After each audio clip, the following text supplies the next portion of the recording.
नमस्कार। सभी विद्यार्थियों का हार्दिक अभिनंदन। आज का हमारा विषय है महाकवि कालिदास विरचित अभिज्ञान शाकुंतलम नामक नाटक के नायक दुष्यंत का चरित्र चित्रण। दुष्यंत अभिज्ञान शाकुंतलम नाटक के नायक है।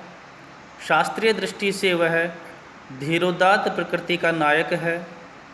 धीरोदात्त नायक का लक्षण होता है कि वह महाबली, अति गंभीर, क्षमावान, स्थिर प्रकृति, अहंकार शून्य तथा दृढ़ संकल्प आदि गुणों से युक्त हो। राजा दुष्यंत में इन सभी गुणों से वह मंडित था। उसकी चारित्रिक विशेषताओं को इस प्रकार प्रस्तुत किया गया है। महाबली। शाकुंतलम में दुष्यंत को एक रूपवान एवं बलिष्ठ युवा के रूप में चित्रित किया गया है। वह अत्यंत वीर एवं पराक्रमी शासक है। उसके पराक्रम को देखकर उसे गिरिचर इव नागह अर्थात पर्वतों में विचरण करने वाले हाथी के समान बताया गया है। राक्षसों के वध के लिए उसे धनुष पर बाण संधान की आवश्यकता नहीं पड़ती। वह प्रत्यंचा की टंकार मात्र से राक्षसों से होने वाले विघ्नों को दूर कर देता है। कहा है, का कथा बाण संधाने जा शब्देनेव दूरतः हुंकारेणेव धनुषः स ही विघ्नान अपोहति। कि राक्षसों के वध के लिए उसे धनुष के ऊपर बाण चढ़ाने की आवश्यकता नहीं पड़ती है। वह दूर से ही केवल धनुष की टंकार से ही जो राक्षसों से संभावित जो विघ्न थे उनको वह दूर कर देता था। दैत्यों से युद्ध करने के लिए स्वयं इंद्र ने उसे स्वर्ग में बुलाया तथा उसके पराक्रम से प्रसन्न हो उसे अपना अर्धासन देकर स्वयं उसके गले में मंदार माला पहनाता है। मंदार माला हरिणापिनद्धा। वह गंभीर एवं विनम्र है। अत्यंत पराक्रमी एवं तेजस्वी होते हुए भी राजा दुष्यंत की प्रकृति गंभीर है। यहाँ गंभीर का मतलब है उत्तेजित न होकर संयम से औचित्य व अनुचित्य का विचार कर कोई भी कार्य करना।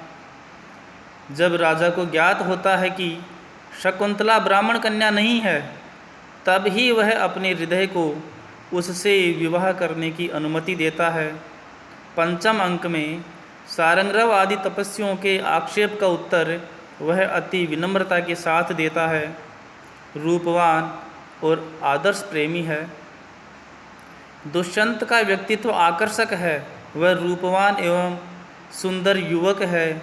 उसकी प्रशंसा में प्रियवदा कहती है, चतुर गंभीराकृतिर्मधुरम प्रियमालपन प्रभाववान निवलक्ष्यते। दुष्यंत को नाटककार ने एक आदर्श प्रेमी के रूप में चित्रित किया है। वह शकुंतला के प्रति प्रणय भावना को समाज के द्वारा अनुमोदित समझता है।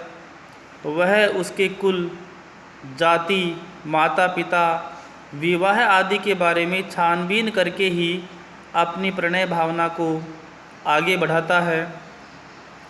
जब उसको ज्ञात होता है कि शकुंतला भी उससे प्रेम करती है, उसके पश्चात ही वह शकुंतला से अपने प्रेम का जिक्र करता है और शकुंतला की सहमति से ही वह उससे गांधर्व विवाह करता है। इस प्रकार उसका व्यवहार सर्वथा शिष्ट, विनम्र एवं प्रेम से परिपूर्ण रहता है। षष्ठ अंक में जब शकुंतला की विरह वेदना से राजा अत्यंत व्यथित हो जाता है, जिसका चित्रण कंचुकी ने इस प्रकार किया है, रम्यम द्वेष्टि यथा पुरा प्रकृतिर्भिनय प्रत्यहं सेवते शय्या प्रांत विवर्त नैर्विगमय त्यो निद्र एव क्षपा दाक्षिण्येन ददाति वाचमुचिता मन्तःपुरेभ्यो यदा गोत्रेषु स्खलितस्तदा भवति च व्रीडाविलक्षश्चिरम्। कंचुकी कहता है, कि शकुंतला के विरह में राजा दुष्यंत इतने व्यथित हो गए हैं कि जो सुंदर वस्तुएं हैं उनसे भी वह घृणा करने लग गया है, और जो मंत्री हैं उनसे भी राजा पहले की तरह मिलते नहीं है। शय्या प्रांत विवर्तनई, जो शैया जो पलंग है उसके किनारों पर वो करवटें बदलते हुए उनिद्र एव क्षपा, जागते हुए ही रात्रि को व्यतीत करते हैं। यानी कि रात्रि में राजा को नींद नहीं आ रही, शकुंतला को याद करते हुए उसके विरह में पीड़ित रहते हुए शकुंतला की याद में राजा को नींद भी नहीं आती है, वह पलंग पर करवटें बदलते हुए रात्रि व्यतीत करते हैं।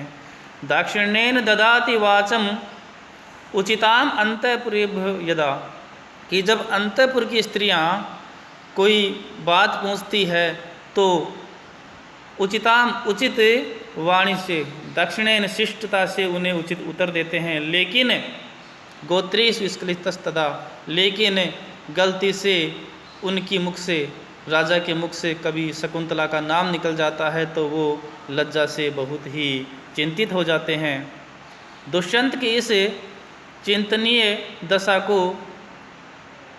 कि वह रात्रि में नींद नहीं आने के कारण शकुंतला को स्वप्न में नहीं देख पाता और दिन में आंसू बहने के कारण शकुंतला के चित्र को भली भांति देख नहीं पाता, कि राजा को रात में नींद नहीं आती इसलिए वह सपने में भी शकुंतला का दर्शन नहीं कर पाता, और यदि दिन में वह शकुंतला का चित्र यानी उसकी शकुंतला की फ़ोटो देखना चाहे तो आँखों से आंसू निकलने के कारण स्पष्ट रूप से वह शकुंतला का चित्र भी नहीं देख पाता।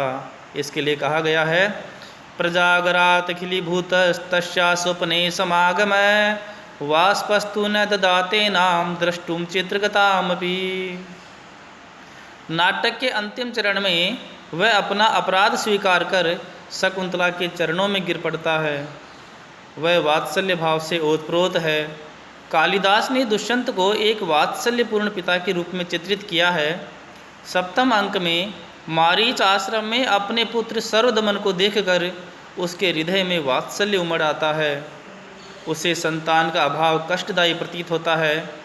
वह उन पिताओं को धन्य समझता है जिनके स्वच्छ वस्त्र पुत्र के शरीर पर लगी धूलि से मलिन होते हैं।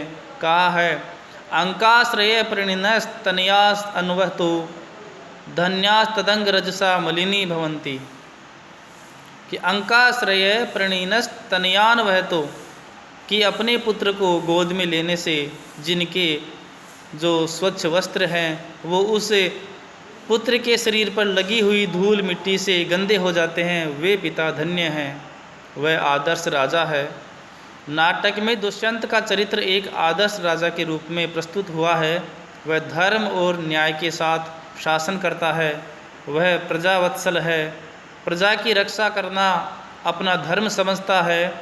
अपने शासन काल में वह दुष्टों की उद्दंडता सहन नहीं करता, वह स्पष्ट शब्दों में कहता है, कह पूर्वे वसुमती शासती शासी तरी दुर्विनीता नाम अयम आचरित्य विनयम मुग्धासु तपस्वी कन्यासु। वह कहता है कि दुर्विनीता नाम शासी तरी, कि दुष्ट लोगों पर शासन करने वाले वसुमती, पूर्वे वसुमती शासती, पूर्वे वसुमतीम शासती, कि पुरु वंश में उत्पन्न दुष्यंत के पृथ्वी पर शासन करते हुए कहे अयम, यह कौन है जो मुग्धासु तपस्वी कन्यासु अविनयम आचरती, कि जो भोली भाली तपस्वी कन्याएं हैं उनके ऊपर अशिष्ट व्यवहार कर रहा है। जब एक वेत्रलता मंडप से कोई भ्रमर शकुंतला को परेशान करता है, भंवरा जो भ्रमर होता है वह इन तपस्वी कन्याओं को परेशान कर रहा होता है, तब अचानक वह उन्हें कन्याओं की आवाज़ सुन करके दुष्यंत कहता है कि वह यह कौन है जो इस राजा के शासन करते हुए इन तपस्वी कन्याओं पर, इन भोली भाली कन्याओं पर अशिष्ट व्यवहार कर रहा है। राजा के रूप में वह वर्ण एवं आश्रम की रक्षा करना अपना पुनीत कर्तव्य समझता है। कर्ण के दर्शन से वह अपने आप को पुनीत करना चाहता है। वह जब कर्ण के आश्रम में प्रवेश करता है तो कहता है, पुण्याश्रम दर्शनेन तावदात्मानं पुनीमहे, इस पुण्य आश्रम के दर्शन से हम अपने आप को पवित्र करते हैं, पुण्य का भागी बनाते हैं। वह तपोवन की पवित्रता को भंग नहीं करना चाहता, तभी तो वह कहता है विनीत वेशेण प्रविष्टव्यानि तपोवनानि नाम, कि पहले तपोवन की जो आश्रम था उनकी यह प्रथा थी कि कोई भी शस्त्र अस्त्र लेकर के आश्रम में प्रवेश न करे या अत्यधिक आभूषण गहने पहन करके वहाँ पर प्रवेश न करे। तो इसलिए राजा कहता है कि हमारी जो अस्त्र धनुष है इनको हम रख करके, अलग रख करके वहाँ विनीत वेशेण आश्रम में प्रवेश करते हैं। वह अपनी प्रजा का अपनी संतान से भी अधिक प्रेम करता था, संतान के समान उनका पालन पोषण करता था। प्रजा प्रजा स्वा इव तंत्रित्वा, प्रजा प्रजा स्वा इव तंत्रित्वा, कि अपनी प्रजा को, स्वा प्रजा इव, अपनी प्रजा को अपनी संतान के समान तंत्रित्वा पालन करता था। इस प्रकार दुष्यंत पराक्रमी, विनयशील, धार्मिक, प्रेमिल और कर्तव्यपरायण धीरोदात्त नायक के रूप में, आदर्श पुरुष के रूप में चित्रित है। धन्यवाद।